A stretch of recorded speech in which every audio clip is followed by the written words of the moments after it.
Good morning students. हम लोग पिछली क्लास में तिलक के राजनीतिक विचारों के बारे में पढ़ रहे थे।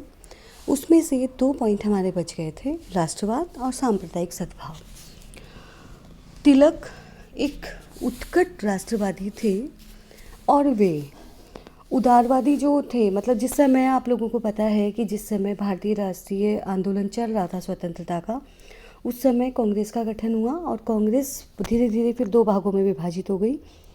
और जो तिलक हैं वे उग्रवादी विचारधारा के प्रतिनिधि विचारक थे, तो उनका उदारवादियों की जो मूल्य थे, विचार थे, उनमें बिल्कुल भी समर्थन वो उनका नहीं करते थे और वे भारतीय राष्ट्रवाद का आधार भी उदारवादी मूल्यों को नहीं बनाना चाहते थे।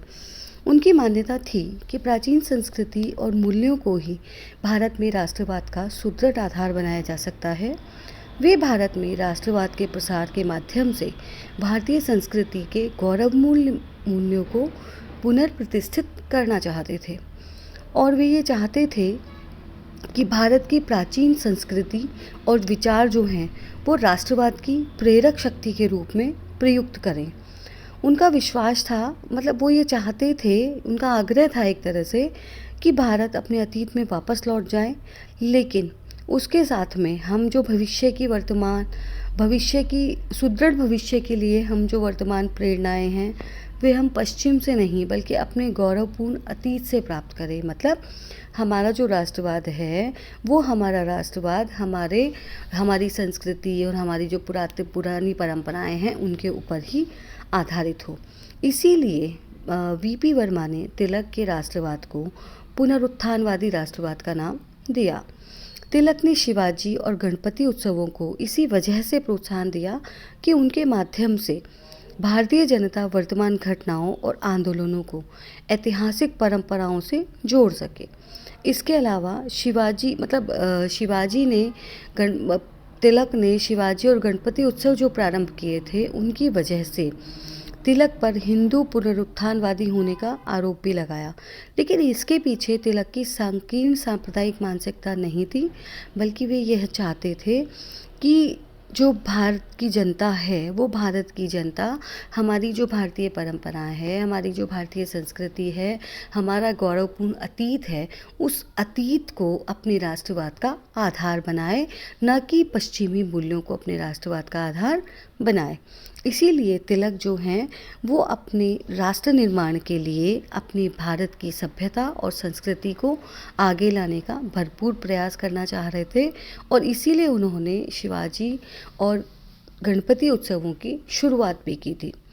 सांप्रदायिक सद्भाव की बात करते हुए तिलक ने यह कहा कि तिलक के ऊपर ये आरोप लगाया गया था कि तिलक हिंदू राष्ट्रवादी हैं क्योंकि उन्होंने शिवाजी और गणपति उत्सव प्रारंभ किए थे, लेकिन तिलक जो हैं, तिलक के विचार कहीं पर भी संप्रदायवादी नहीं थे क्योंकि मुस्लिम्स उनके विरोधी नहीं थे और हिंदुओं को संगठित करने और उनमें चेतना जागृत करने ऐसा नहीं था। तिलक यह चाहते थे कि हम पूरे भारत को एकत्रित करें। वे हिंदुओं और मुसलमानों के मध्य विद्वेष पैदा नहीं करना चाहते थे। हिंदू और मुसलमानों के मध्य विद्वेष पैदा करना, अविश्वास को जन्म देना, यह कार्य तो ब्रिटिश सरकार ने किया था और इसीलिए तिलक जो है वो किसी भी तरीके से हिंदू मुस्लिम के तथ्यों को स्वीकार नहीं करते हैं, बल्कि धर्म के प्रति उनका संतुलित दृष्टिकोण था और वो ये चाहते थे कि हिंदुओं के धार्मिक विषयों में सरकार हस्तक्षेप न करे और मुस्लिम समुदाय उनके प्रति विद्वेष का भाव न रखे। वे यह मानते थे कि मुस्लिम समुदाय में हिंदुओं के प्रति जो विद्वेष उत्पन्न किया जा रहा था वह मुस्लिम समुदाय की धार्मिक भावनाओं से प्रेरित नहीं था, बल्कि उनमें कट्टरतावाद का जहर भरा जा रहा था ब्रिटिश सरकार के द्वारा। इसी वजह से हिंदुओं को मुस्लिम समुदाय, मतलब वो ये चाहते थे कि हिंदू और मुस्लिम दोनों ही राष्ट्रवाद से जुड़ें और दोनों जुड़ करके राष्ट्रवादी जो आंदोलन चल रहा है, राष्ट्र को हम आज़ाद कराना चाह रहे हैं, भारत के लिए स्वराज की लगातार डिमांड हो रही है, तो उसके लिए अकेला हिंदू या अकेला मुसलमान नहीं है, सभी भारतीय हैं और सभी भारतीय मिलकर ही ब्रिटिश सरकार का मुकाबला कर सकते हैं, उनके सामने अपना पक्ष रख सकते हैं। तो तिलक के जो विचार थे, उन तिलक के विचारों में कहीं भी संप्रदायवाद नहीं नजर आता। तिलक के विचारों को संप्रदायवादी रंग देने का कार्य किया ब्रिटिश सरकार ने, क्योंकि ब्रिटिश सरकार ये चाहती थी कि भारतीय आपस में ही लड़ते रहें। हिंदू मुसलमान के नाम पे राजा अपने अपने राजाओं, अपनी अपनी रियासतों को बचाने के लिए आपस में उनको लड़ा देंगे, तो उससे फ़ायदा किसका होगा? ब्रिटिश सरकार का होगा। इसीलिए तिलक को उन्होंने हिंदू पुनरुत्थानवादी का नाम दिया। लेकिन तिलक के विचारों से कहीं भी ऐसा प्रतीत नहीं होता है कि तिलक कहीं पर भी हिंदू धर्म को ज़्यादा प्रोटेक्ट करते नज़र आते हैं। अब हम तिलक के सामाजिक विचारों के बारे में बात करते हैं। तिलक के जो उनके समकालीन विचारक थे, उनके जो आलोचक थे, उन्होंने सामाजिक रूढ़िवादी और सुधार विरोधी के रूप में चित्रित किया। लेकिन तिलक और आगरेकर ने एक साथ ही सार्वजनिक जीवन में प्रवेश किया। अपने प्रारंभिक सार्वजनिक जीवन के निकटतम सहयोगी आगरेकर से तिलक के तीव्र मतभेद समाज सुधार के प्रश्न पर ही हुए थे। आगरेकर देश में राजनीतिक जागृति के अभिमान की तुलना में सामाजिक सुधारों को प्राथमिकता प्रदान करते थे और वे सामाजिक सुधारों के लिए सरकार के द्वारा व्यवस्थापन किए जाने को उचित मानते थे। कंसेंट विधेयक का आगरेकर और गोखले ने समर्थन किया और तिलक ने इस विधेयक का तीव्र विरोध किया। तिलक समाज सुधारों की आवश्यकता से भलीभांति परिचित थे और वे यह भी जानते थे कि सामाजिक विकृतियों ने हिंदू समाज को बहुत क्षति पहुंचाई है और वे समाज सुधारों के नहीं अपितु समाज सुधारों के प्रयत्न में ब्रिटिश सरकार के हस्तक्षेप और समाज सुधारों के नाम पर भारतीय मूल्यों की अपेक्षा पश्चिमी जीवन मूल्यों को भारतीय समाज में स्थापित किए जाने के विरोधी थे। समाज सुधारों की तुलना में वे राजनीतिक परिवर्तन को प्राथमिकता देते हैं। तिलक ने कहा कि समाज सुधार बहुत ज़रूरी हैं, लेकिन समाज में सुधार लाने के लिए राजनीतिक शक्ति अगर हमारे पास में होगी तो हम अपने प्रयासों को ज़्यादा अच्छे ढंग से क्रियान्वित कर पाएंगे। उनकी मान्यता थी कि वास्तविक सामाजिक, आर्थिक, सांस्कृतिक और आध्यात्मिक प्रगति के लिए स्वराज्य प्रथम पूर्व शर्त है। उनका कहना था कि राजनीतिक शक्ति भारतीयों के हाथ में आ जाने के पश्चात समाज सुधार स्वतः ही संपन्न किए जा सकेंगे। वे सामाजिक विषयों में ब्रिटिश सरकार के हस्तक्षेप के विरोधी थे और वे यह अनुभव करते थे कि समाज सुधार के नाम पर विदेशी शासन को भारतीयों के सामाजिक और धार्मिक मामलों में हस्तक्षेप की अनुमति नहीं दी जानी चाहिए। तिलक समाज सुधारों का समर्थन करते हैं लेकिन पश्चिमीकरण का विरोध करते हैं। तिलक हिंदू समाज में समाज सुधारों के नाम पर पश्चिमी मूल्यों को प्रतिष्ठित नहीं करना चाहते थे। वे हिंदू समुदाय की प्रगति के पक्षधर थे, लेकिन पश्चिमीकरण के वे घोर विरोधी थे और उनका मानना था कि हिंदू समाज में अनेक ऐसी कुरीतियां हैं जिन्होंने सामाजिक जीवन को विषाक्त बना दिया है, लेकिन फिर भी यह मानते थे कि सामाजिक सुधारों के लिए भारतीय संस्कृति के मूल तत्वों के उन्मूलन की नहीं अपितु कुरीतियों के निवारण की आवश्यकता थी। उनका स्पष्ट मत है कि भारत को पश्चिमी छवि पर ढालने का अर्थ होगा उसकी महानता को नष्ट करना और समाज सुधारों के लिए एक विदेशी सत्ता की शक्ति का प्रयोग करना स्वयं समाज सुधारों को ही अनैतिक बना देगा। इसीलिए तिलक भारतीय संस्कृति के शाश्वत मूल्यों को सुरक्षित रखते हुए उन विकृतियों का निवारण करना चाहते थे जिन्होंने संस्कृति के मूल स्वरूप को क्षति पहुंचाई थी। वे भारतीय संस्कृति की सुदृढ़ नींव पर एक न्यायनिष्ठ और सुदृढ़ सामाजिक व्यवस्था का निर्माण करना चाहते थे। समाज सुधारों के लिए व्यवस्थापन की अपेक्षा जन जागृति पर बल देते हुए उन्होंने कहा कि समाज सुधार व्यवस्थापन और बल प्रयोग द्वारा नहीं थोपे जा सकते।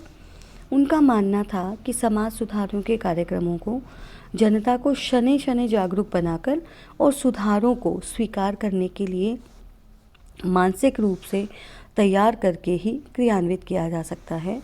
वे उन समाज सुधारकों के कट्टर आलोचक थे जो समाज सुधारों के लिए सरकार से व्यवस्थापन की मांग करते थे, लेकिन अपने जीवन में उन सुधारों को घटित नहीं करते थे। समाज सुधारों के प्रति तिलक का दृष्टिकोण और गतिविधियां उपयुक्त 3 बिंदुओं को ही परिलक्षित करती है। लेकिन फिर भी तिलक की जो समाज सुधारों की योजना थी, समाज सुधारों के बहुत से प्रश्न जैसे बाल विवाह का निषेध, सती प्रथा का निषेध, विधवा विवाह को अनुमति, अस्पृश्यता निवारण आदि के संबंध में तिलक का सुधारवादी आग्रह उनकी गतिविधियों और विचारों में परिलक्षित होता था।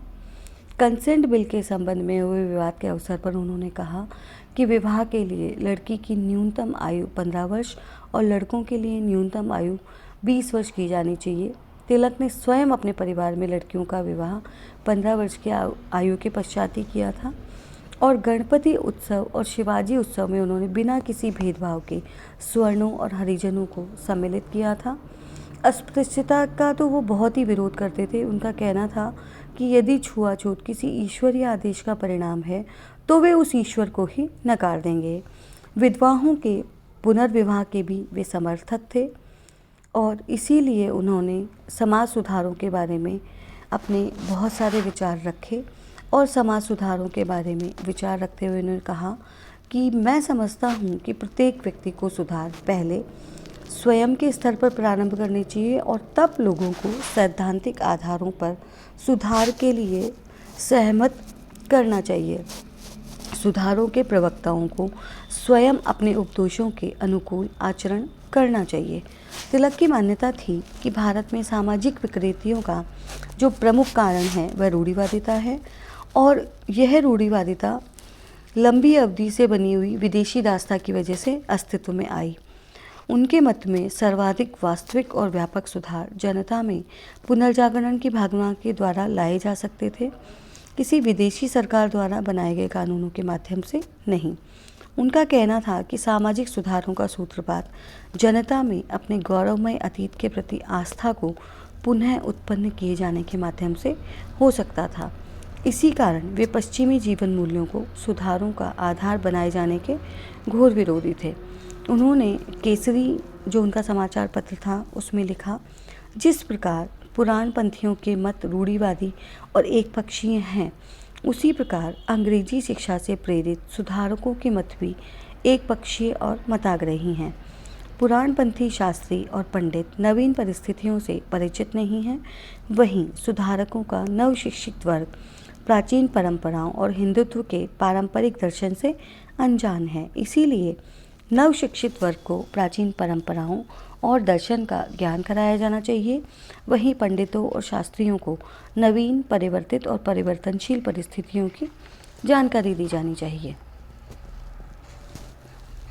इस प्रकार तिलक ये चाहते थे कि समाज में जो सुधार हैं उन सुधारों को एक सिस्टमैटिक क्रमबद्ध तरीके से प्रयास किया जाए। उन्होंने जो जो सुधार के प्रस्ताव किए थे उनमें कहा, लड़कियों का विवाह 14 वर्ष की आयु से पूर्व नहीं किया जाए, लड़कों का विवाह 20 वर्ष की आयु से पूर्व नहीं किया जाए, कोई व्यक्ति 40 की आयु के पश्चात विवाह नहीं करे, यदि कोई पुरुष पुनः विवाह करे तो किसी विधवा से ही करे, मद्य निषेध किया जाए, दहेज प्रथा का उन्मूलन हो, विधवाओं को कुरूप नहीं किया जाए, अस्पृश्यता का उन्मूलन किया जाए, जनता में शिक्षा का अधिकाधिक प्रसार किया जाए और शिक्षा में धार्मिक शिक्षा को भी सम्मिलित किया जाए। समाज सुधारों की इस योजना से सहमत होने वाले समस्त व्यक्ति समाज सुधारों और सार्वजनिक कार्यों के लिए अपनी आय का 20वां भाग प्रदान करने के लिए तत्पर हों। इस प्रकार तिलक समाज के जितनी भी विकृतियाँ थीं, समाज में फैली हुई जितनी भी बुराइयाँ थीं, उन सभी बुराइयों को दूर करने के लिए प्रयासरत नजर आते हैं। तिलक समाज सुधारों के विरोधी नहीं थे और वे ये चाहते थे कि समाज में सुधार हो। समाज सुधारों की कंपैरिजन में या तुलना में राजनीतिक जागृति को प्राथमिकता मिले और राजनीतिक जागृति जब आ जाएगी, हमें स्वराज जब मिल जाएगा, तो हम अपने जो समाज में जो फैली हुई विकृतियां हैं, जो बुराइयां हैं, उन बुराइयों को भी दूर कर सकते हैं। तिलक का स्पष्ट मत था कि अगर हम अपने समाज में फैली हुई बुराइयों के लिए विदेशी कानूनों के ऊपर आश्रित रहेंगे तो उस गति से समाज में सुधार नहीं हो पाएंगे। वे ये चाहते थे कि समाज में जनजागृति फैले और जनजागृति फैलने के साथ में स्वराज्य की भावना हो, ब्रिटिश सरकार से हम अपना स्वराज्य वापस ले लें और उसके पश्चात हम अपने समाज में सुधारों के लिए विभिन्न प्रकार के नियमों और कानूनों का निर्माण करें। तो समाज में त्वरित गति से सुधार होंगे और सुधारों को हम आगे बढ़ा पाएंगे। धन्यवाद।